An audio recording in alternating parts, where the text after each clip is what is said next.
Hey, what's up? This is just going to be a quick video on what I believe is YouTube's greatest hidden figure drawing tool, as far as I know anyway. So just go to YouTube, just look up dance film. And this is it. Stuff like this, videos like this, people who make really high production, short films on dance choreography. They're quite beautiful to watch, and also they're really great to study from. But what most people don't know about YouTube are their scrubbing tools, like JKL. So K pauses the video, L scrubs forward 10 seconds, but also period and comma. And what you can start doing then is if you find a good sequence, say like right here, maybe we like that,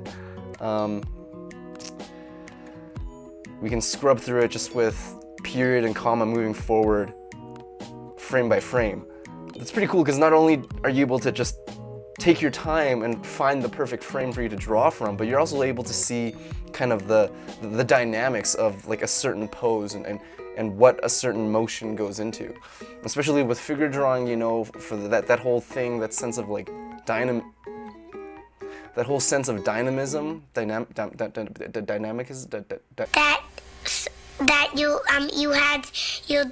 dynamicism? It's dynamism. That whole sense of dynamism is sometimes gone when we're drawing, but even in animation, the most dynamic poses are actually the often like the in-between frames, and not so much the key movements from here to here. So I think that depends on your sense of taste as well for dynamics. Something like this, you can scrub through it frame by frame and find the perfect sequence, but still have the greater context of what that pose is coming from and what it's leading into. There's obviously other tools you can check out, like Croquis Cafe, timed sessions with live life models and love life drawing, where you can kind of draw along and see how these people do it. Channels like Draw This, where they have a pretty good diversity in the types of models they have, and even some with a really elaborate costuming and armor going on, so that's pretty cool. My only gripe with figure drawing like this, live life drawing of a real person, is that people tend to have poses that they can hold for a long time, right? And that really limits the amount of poses you can do. And typically speaking, you're about eye level with most of these people. And I think the benefit of dance films like this is that the camera person and his shots, he's treating it as a separate art, just in the way that when we do illustrations or concept pieces or comics or whatever, you are also a composer with the camera. So this seems a bit more true and closer to context of what most figure artists are applying their illustration, applying their figure drawing to. I think that's something you don't get with life drawing. Models are usually, their poses are usually, they're loose, there's rhythm to it, but they're still ultimately a pose that you can hold for at least a minute or 20 seconds.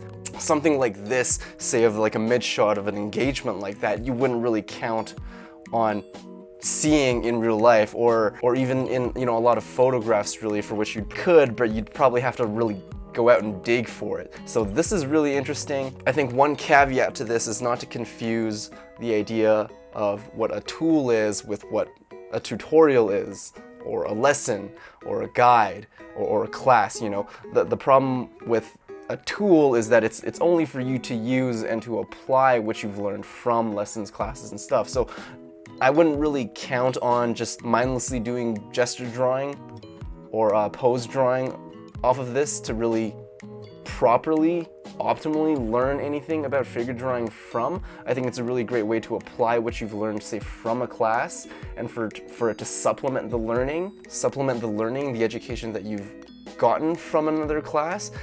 I think without somebody really explaining to you the nuances of figure in a context of figure drawing and anatomy and stuff, this at the end of the day is just moving pictures of beautiful people doing dances.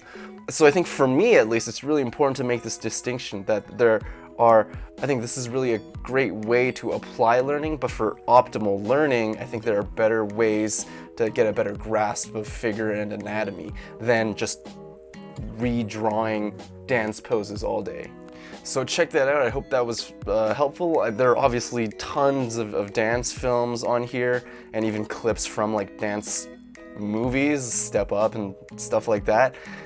And you can obviously do this with fight scenes too. You know, if you can find a really good frame in a fight that works for you. And of course, definitely look into Sakuga too, you know, spelled S-A-K-U-G-A. It's like anime, high production animation sequences. Obviously, there are tons of great frames here for you to study and to play through if there's something to glean there from us 2D artists, and I think there definitely is. But yeah, I hope that's helpful. Please let me know if there are any other really weird hidden art resources on YouTube, you know, even things to be used in an unconventional way that people aren't really talking about. I'd love to read what you got down in the comments. So thanks for watching, and keep drawing.